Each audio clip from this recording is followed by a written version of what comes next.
O si quieres, Paco, empieza tú ahora con lo de la moción de censura.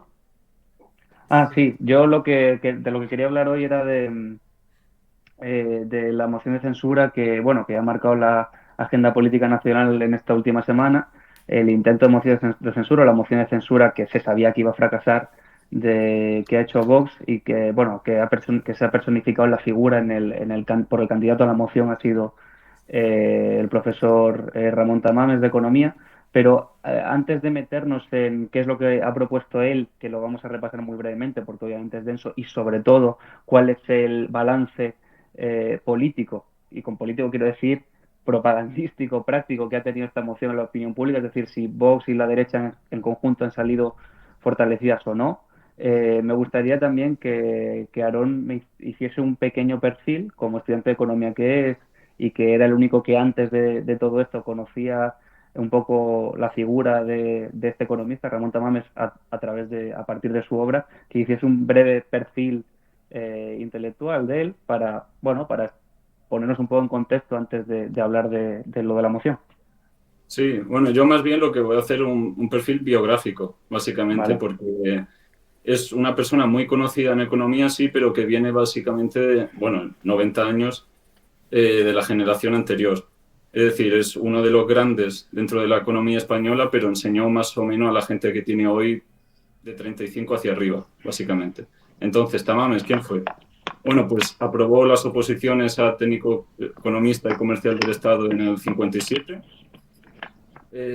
Después hay aquí unas cuantas fechas muy cercanas que la verdad es que no sé cómo puede ser que le metiesen en la cárcel en el 56 por esto que voy a decir ahora y que después aprueban en el 57 las oposiciones, pero bueno, ya sabes tú cómo eran las oposiciones antiguamente, ¿sabes? En el 57 las personas que tendrían la posibilidad de poder entrar y estudiar en una academia para ser opositor y todo esto y demás, pues supongo que los plazos de oposiciones serían mucho más cortos.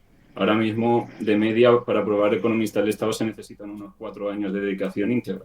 Pero bueno, el caso es que eso, aprueba en el 57, por las revueltas estudiantiles que tiene en Madrid junto a eh, a otras personas famosas dentro de la historia española, como pueden ser Sánchez Dragó y demás, en las peleas contra los falangistas y eso, lo acaban metiendo en la cárcel de Carabanchel en el 56, donde está una temporada. Lo intento buscar en Wikipedia, pero no sé cuánto tiempo estuvo en la cárcel.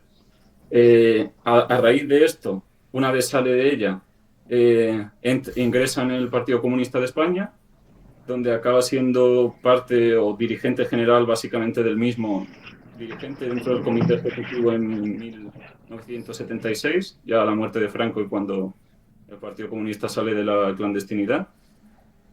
Ha sido varios años en el Congreso de los Diputados, pues diputado por parte del Partido Comunista de España y concejal también en Madrid, o sea, primera lista, por parte del PC. En el 81 sale del PC por discrepancias con Santiago Carrillo.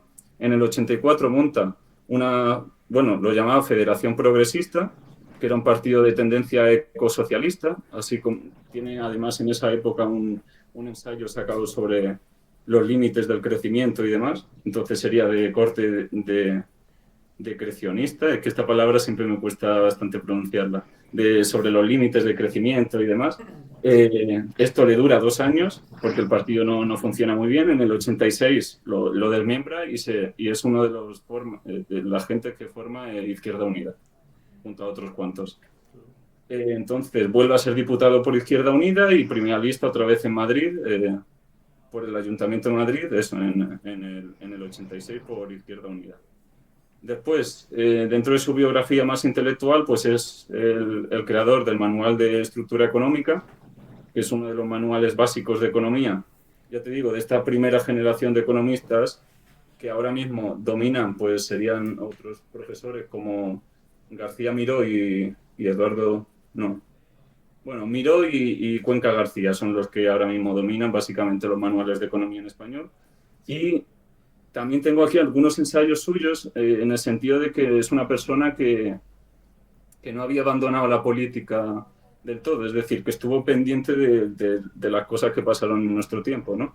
Tiene un ensayo en 2007 que se llama El siglo de China, es decir, es uno de los primeros ensayos en español que introduce lo que está pasando con China, básicamente, y cómo va a ser la potencia dominante durante el siglo XXI.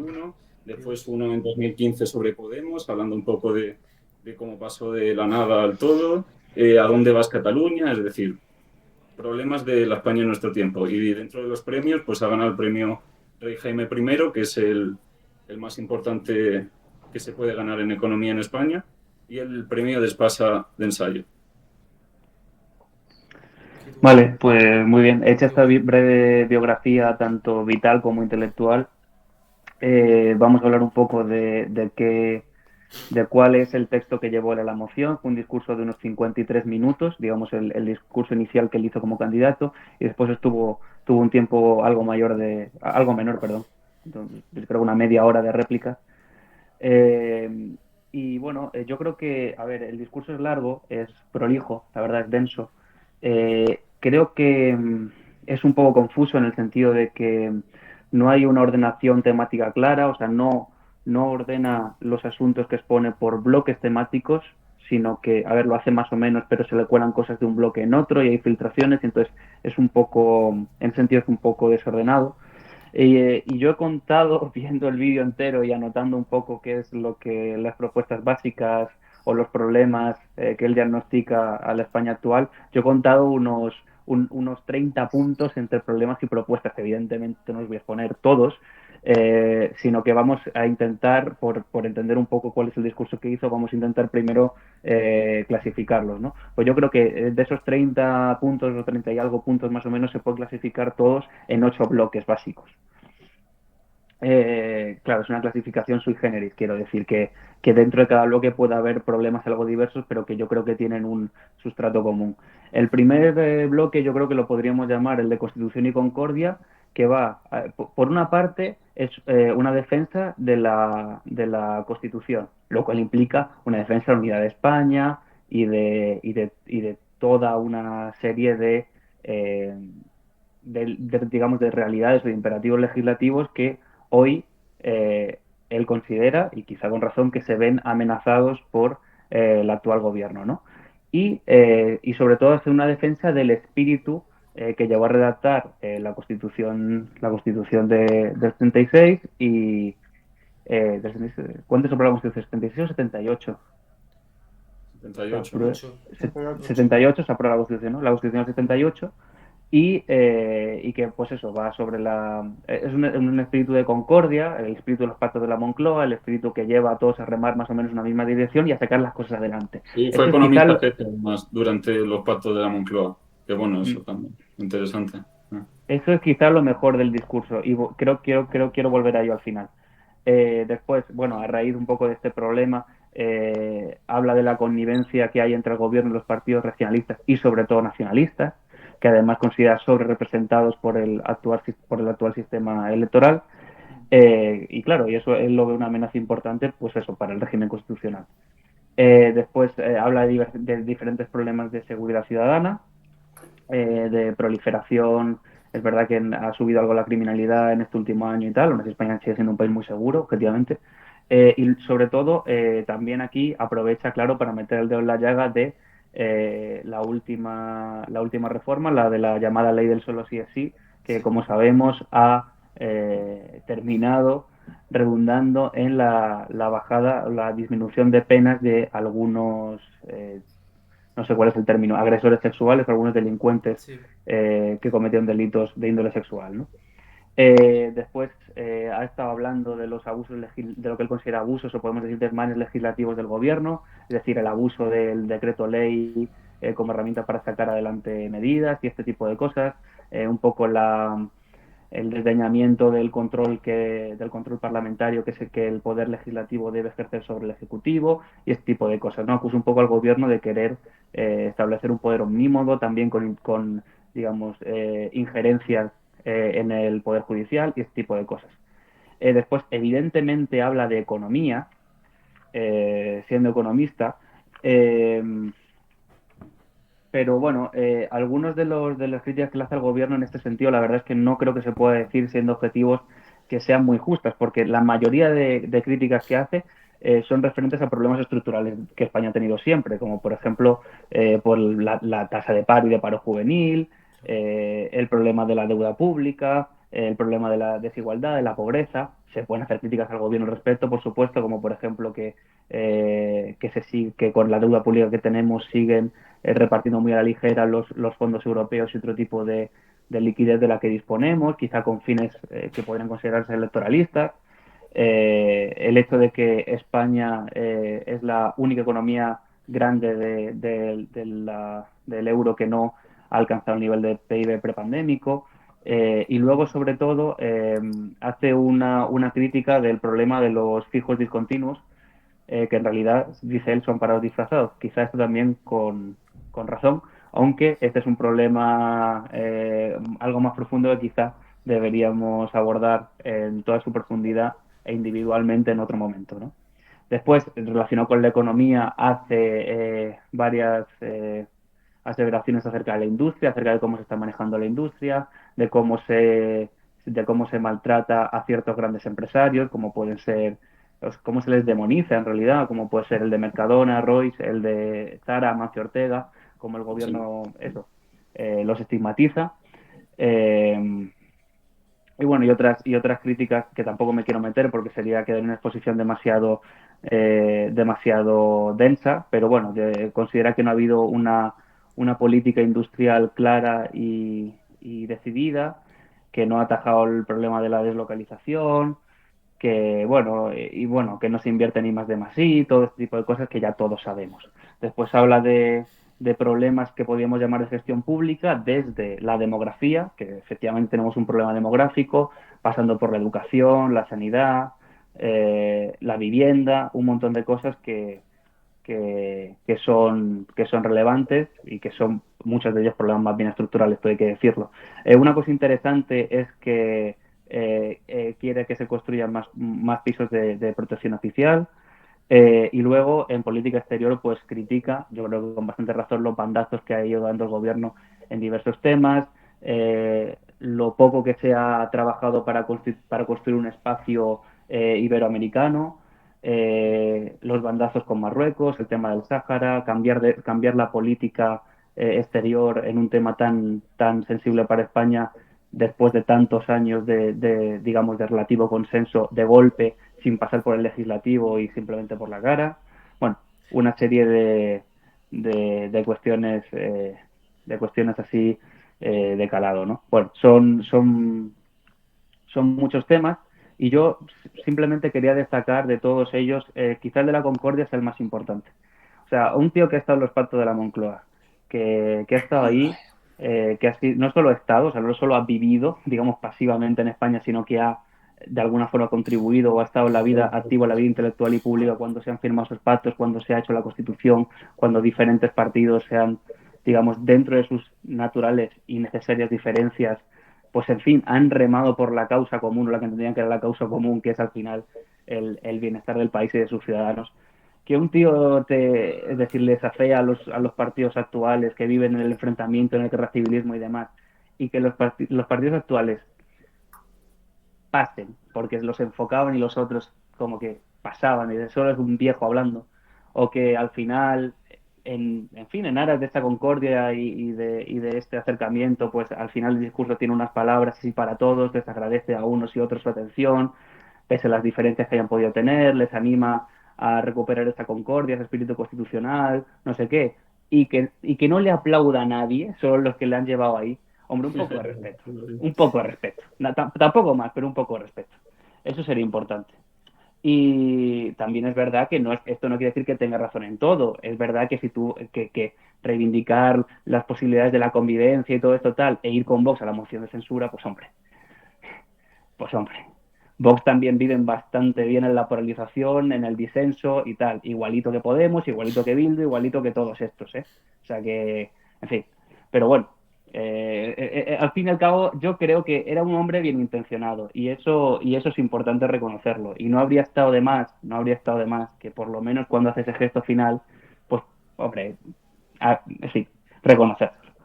Y después, y ya acabo y os dejo hablar a ver de qué os ha parecido y tal. Yo creo que sobre todo lo que podríamos discutir tras esta breve exposición de lo programática que he intentado recoger, es sobre si, digamos, a nivel político, a nivel pragmático, a nivel propagandístico, esta moción de censura de Vox, que pretendía ser un golpe de efecto, desgastar al gobierno, quizás erigir a Vox como principal partido de la oposición o como partido de una oposición más radical, si ha funcionado o si ha fracasado a nivel propagandístico, a nivel, pues eso, de opinión pública.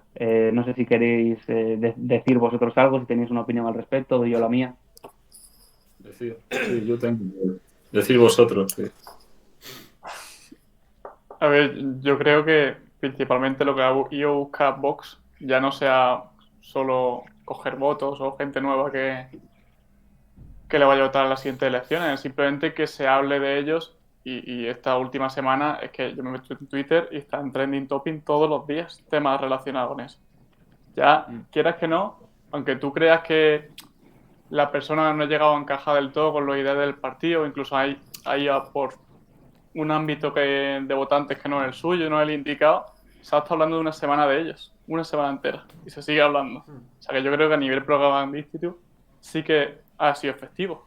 Buscaban eso, buscaban que antes de las elecciones ya empieza a sonar lo de Vox.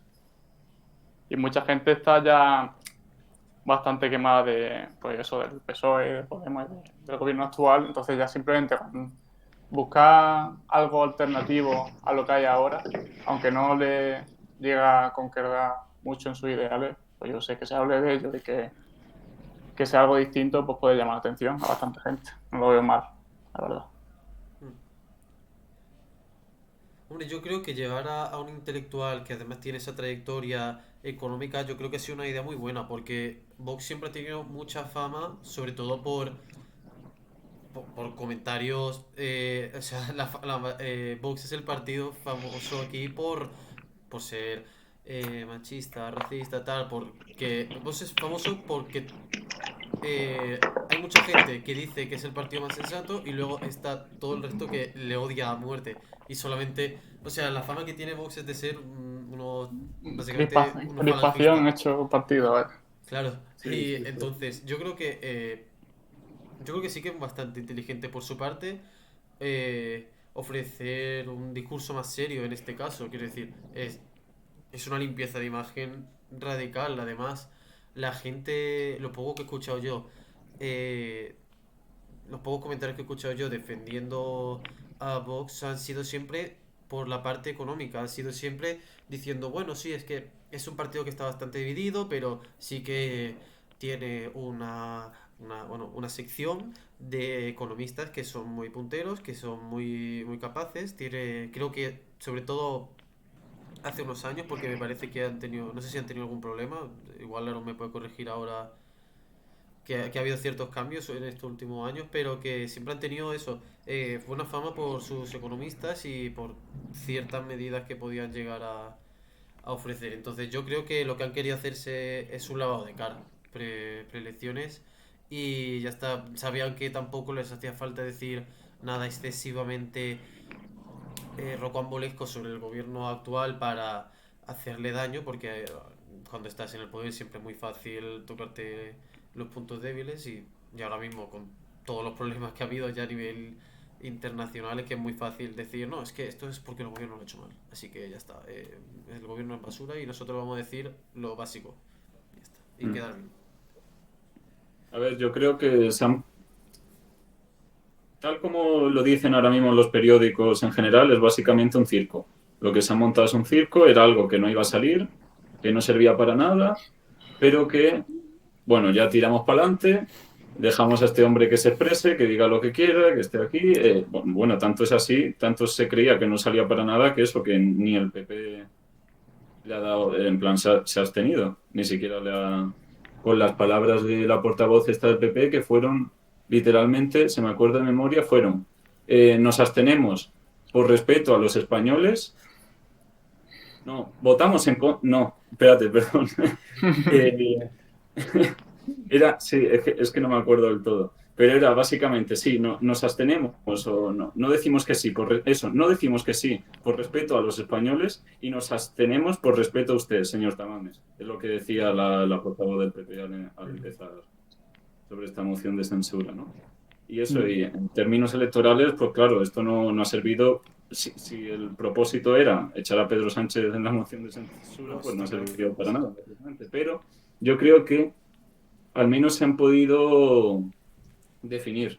Y se han podido definir en el sentido de que han dejado ya una oposición fuerte y que quizás en estos votos de personas que están entre PP y Vox y demás han dicho, mira, esto es lo que siempre han dicho, han seguido con su discurso de toda la vida, que si uno son la derechita cobarde, que porque crean que no va a salir la moción de censura se van y se abstienen, pues nosotros aún así nos quedamos.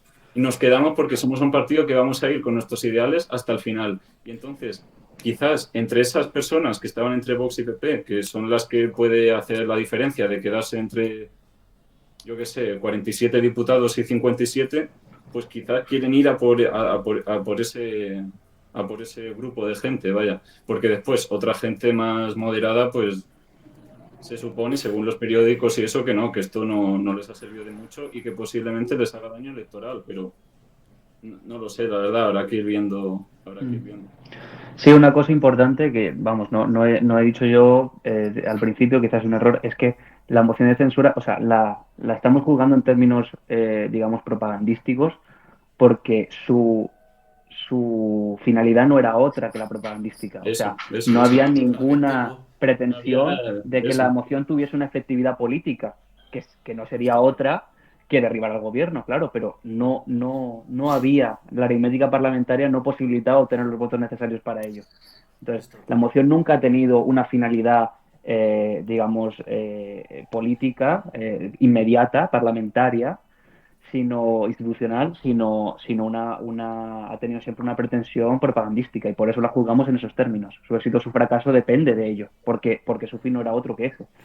En ese sentido, yo creo que lo que apuntaba David y lo que ha apuntado también Ismael de esto de traer a un candidato moderado por una parte que hiciese ver a Vox como un partido serio, como una opción de gobierno y tal, no sé qué, pues era un poco la idea, era lo que ellos querían que pasase, ¿no? También yo creo que si han tenido algo de éxito ha sido en erigirse como principal partido de la oposición, desde luego durante esta semana, como también apuntabais, porque Feijóo no ha ido, lo cual ha sido para mí un error, pero vamos, pero infantil, se va o sea, a quedar puede ir. descafeinado, básicamente. Va a ser una persona que al fin y al cabo, yo creo que va a pecar de eso, de no tener lo que le decía Ismael el otro día, de la gente no tener sentimiento de ir a votar hacia él. Claro, es que porque es en eso. política es bastante importante.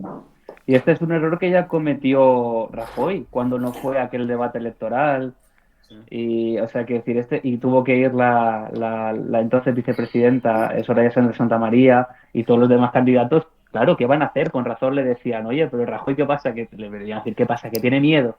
Y tú como público decías, pero ¿por qué no está el presidente del gobierno en el debate? ¿Pero esto qué es? O sea, pues eso es un poco eso, sigue como en esa línea del PP gallego, ¿no? O sea, y tal. Ahora bien, yo creo, y en esto no estoy de acuerdo ni con David ni con Iván, yo creo que el bagaje final de la moción, propagandísticamente, que es los términos en los que la tenemos que juzgar, ha sido un fracaso. Porque si bien se han podido dirigir como principal partido de la oposición durante esta semana, quizás solo sirva para cosechar unos cuantos votos a la derecha, porque total, el centro ni lo van a oler, no es su caladero. Eso. En ese sentido puede ser un éxito moderado, pero yo creo que como éxito propagandístico en su conjunto y para el bloque de derechas, al contrario, ha sido un desastre pero por la imagen, porque la imagen en estos casos es muy importante. Yo creo que aquí hemos hablado con respeto del candidato de Tamames, porque es un hombre que lo merece por su trayectoria biográfica e intelectual. Y creo que también por lo que subyacía en su discurso, más allá de las particularidades de atacar esta o aquella ley, por lo menos él preconizaba el espíritu de concordia y eso es algo muy de agradecer en la España de hoy y de siempre, porque siempre hemos tenido ese mismo problema. Pero por otra parte, tú, si eres un partido que te quieres quitar la etiqueta o el estigma de franquista, yo creo que, yo sé que es un poco políticamente incorrecto lo que voy a decir, pero yo creo que tú a un debate, a una moción de censura, tu candidato no puede ser un señor de 90 años, que se conduce y habla y se expresa, se nota que sigue completamente lúcido, pero se conduce y habla y se expresa como corresponde a un señor de 90 años. Y por momentos es que era todo tan vetusto, o sea, parecía Franco cuando ya le había dado lo que le dio de salud y salía medio grogui al balcón de la Plaza de Oriente a dar el discurso ante los... ¿No? Parecía, pues Sí. eso, medio modificado ahí un hombre con sus papeles, o el abuelo de los Simpson contando una historia, medio modificado y un hombre con sus papeles leyendo unas cosas y otras. Y yo creo que Vox no debe transmitir esa imagen bajo ningún concepto, porque Vox también se nutre de la juventud, ¿eh? También se nutre de la juventud. Y me parece en fin, que esa imagen, si se quieren quitar el olor a naftalina y la etiqueta de franquistas o de ultraconservadores, yo creo que tienen que llevar o sea, tienen que cuidar esos detalles de imagen, ¿no? Y me parece que en ese sentido la elección del candidato, por ese motivo completamente, incluso asquerosamente superficial, pero es que esto es política. Entonces, en ese sentido me parece que la elección del candidato ha sido un error, porque es que parecía otra cosa, o sea, es que parecía otra cosa. Y entonces yo por eso creo que en conjunto, lo de la moción de censura propagandísticamente me parece que les ha salido el tiro por la culata. Y en Sí. cuanto al bloque de derechas, eso para ellos particularmente, y en cuanto al conjunto del bloque de derechas, ni te cuento, porque el PP lo ha gestionado tan mal No, no, que sí, vete tú a sí. saber, el bloque de la investidura, el bloque del gobierno salió fortalecido y a ver qué pasa en Sí, las próximas elecciones porque no está tan mucho. claro, ¿eh? Bueno, esto vaya. Bueno, si se sale de la llamada en 10 minutos, hacemos Madre mía. un reset y ya está sin Vale, problema. sí. Vaya. Vale, Yo lo que dime, dime, Bueno, quería. Jorge. si no Sí, queréis, si queréis decir algo más o si no, yo sí. pasamos a otro tema. Yo Sí, Sí, no había yo diría una pensado. cosa más. Bueno, di tú, di tú. Bueno, no, empieza tú si quieres. Vale. Yo Así había hablamos menos. pensado, o sea, es verdad que no había pensado en lo que decías, lo que acabas de decir, Paco. Eso no le había dado una vuelta y además es cierto que es verdad, ahora no he tenido en cuenta, hablando ahora, que sí que hacer una investidura, aunque sea puramente propagandística, sin investidura, hacer una censura y que no sirva para nada, claramente te daña. Pero yo sí que creo que si bien no te estás lavando la imagen que tiene mucha gente de partido anticuado, sí que es cierto que yo creo que va un poco en la línea de defender la familia tradicional y de poner al abuelo en un sitio de respeto a la familia tradicional y puede ser que eso también vaya un poco en la línea del discurso que ellos Sí, quieren transmitir. el abuelo, literalmente así, Porque es ¿no? que, Dale una es que vuelta es al eso de abuelo. respetar a los mayores porque es que si no, no sé por qué iban a hacerlo. Es que no creo que Sí, no hayan pensado Sí, eso. hombre, es verdad que hay que No respetar. puede ser. No, Hay y que ha respetar. faltado, respetar y a ha los faltado mayores. respeto, ¿eh? Y ha faltado Y ha respeto en sede faltado. parlamentaria por este señor, ¿eh? Ha faltado respeto. Pero bueno, que eso lleva faltando en el Congreso Pero de los eso lleva Diputados. faltando No, eso desde lleva siempre. faltando. Sí. Pero bueno, yo qué sé, digo, yo creo que igual también lo han podido llevar por eso, por decir, oye, que de verdad que nosotros tenemos en cuenta también a los ancianos, que también será un Bueno, y público valioso para ellos. No sé. yo creo también que esto está siendo parte de la propia transformación que está teniendo Vox dentro de sí mismo como partido. Porque cuando salió como escisión del PP, eh, realmente en Vox siempre han existido dos partes, que son la más cercana al franquismo, más hacia el socialismo de derechas, básicamente, y la otra parte totalmente liberal, porque el PP también era un partido que era de centro de derecha y que no teníamos ningún partido liberal fuerte en España, ¿no? Ujú. Y entonces, dentro de Vox, pues había figuras muy dispares entre sí, como podían ser Macarena Olona, que directamente se salió del partido, y otras figuras canónicamente falangistas, como podría ser el tío el Ortega Smith, por ejemplo.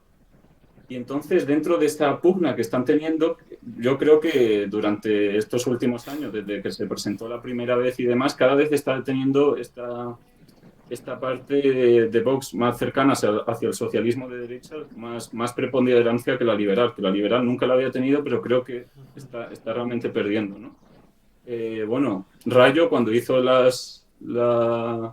evaluación, ¿no? de las, ¿cómo se llama esto? De las elecciones generales que iban a ser para, ¿cuándo fueron? En 18, porque después se repitieron, ¿no? Las Salió últimas, claro. 19, ¿no? 19, las 19 últimas fueron. fueron en noviembre del 19, pero no sé si las Sí, anteriores fueron. Yo creo que fueron también el 19 a principios de año, pero no estoy seguro. pero que porque sí. se habían repetido, por Yo creo que eso. unas fueron a principios del 19 y otras a final del 19, pero no estoy seguro, ¿eh? Las Y últimas esto, fueron a final del 19 seguro, las primeras no lo sé. Febrero puede cuando ser. Rayo hizo su evaluación Noviembre del económica, 19 fueron las últimas, sí. ¿Y las penúltimas? Voy a mirar. Cuando Rayo hizo esta evaluación, él se mostraba claramente, por lo menos en la parte económica, muy propenso hacia Vox y decía que era el único partido que tenía un programa electoral que daba superávit. No va a dar superávit porque España no se va a transformar pero lo que quiero decir es que gastaba menos de lo que iba a Sí, ingresar, yo básicamente. iba a Sí. decir algo así, hombre, yo no sé mucho de economía, pero yo recuerdo un programa electoral de Vox que era muy liberal Sí, desde eso. hace, Con el de hace unos cálculo años. que ahora no me sale y Rayo los defendía y En decía que el, en el 19 también, en abril. Fueron En las abril del primeras y 19. en noviembre las segundas. pero Igual después, que... esta segunda parte de Vox parece que con el tiempo han empezado a gastar más, han empezado a hablar desde las subvenciones al campo, porque en el campo hay mucha gente que les vota, claro, y demás, ha ido ganando esta parte hacia el socialismo de derecha, yo creo, básicamente.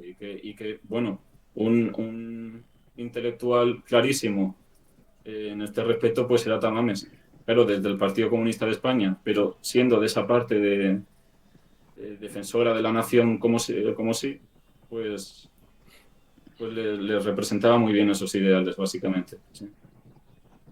Es que otro tema curioso del que podríamos hablar algún día, hoy no, pero del que podríamos hablar algún día es como ciertos, bueno, referentes tradicionales de la izquierda, pero digamos, de la extrema izquierda, de los partidos comunistas o eurocomunistas, de la transición, a día de hoy serían completos fachas. Anguita Sí, porque sí, se sí. Sí, sí, murió sí, sí, sí. todavía siendo Afirmado. mártir y tal, pero Anguita, yo Anguita siempre lo he admirado y lo he seguido desde distancia ideológica muchas veces y tal, en temas como el de Cuba, pero bueno.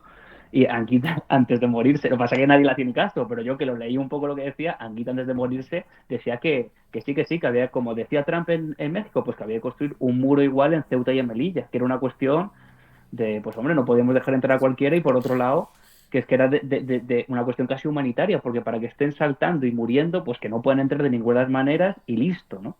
Y que el problema de la inmigración era un problema grave, que fue lo que acabó con el Imperio Romano. Anguita es historiador, pero esto, según las últimas interpretaciones, es más bien discutible, porque los bárbaros se establecieron en las fronteras del imperio y ayudaron, se federaron, federati, y ayudaron a combatir a los bárbaros más brutales, como los hunos. Pero bueno, quiero decir que estaba más en esta visión que hoy día consideraríamos, pues eso, más bien de Vox, ¿no? Por supuesto, un tema de la unidad nacional quizá no tanto, quizá no tan fuertemente, no recuerdo bien cuál era su postura acerca del referéndum. Supongo que sería más parecida a la de Podemos, más permisiva. Era más Pero bueno, parecido. que hay muchos intelectuales clásicamente de izquierdas, incluso de espacios comunistas, que a día de hoy, por ciertos temas como el de la inmigración, como podría ser el de la unidad nacional y todo esto, pues eso, lo que pasa un poco con Tamames, que quizá el Sí. viaje ideológico no haya sido tanto suyo como del Como resto del conjunto de la del resto de sociedad. gente. Eso.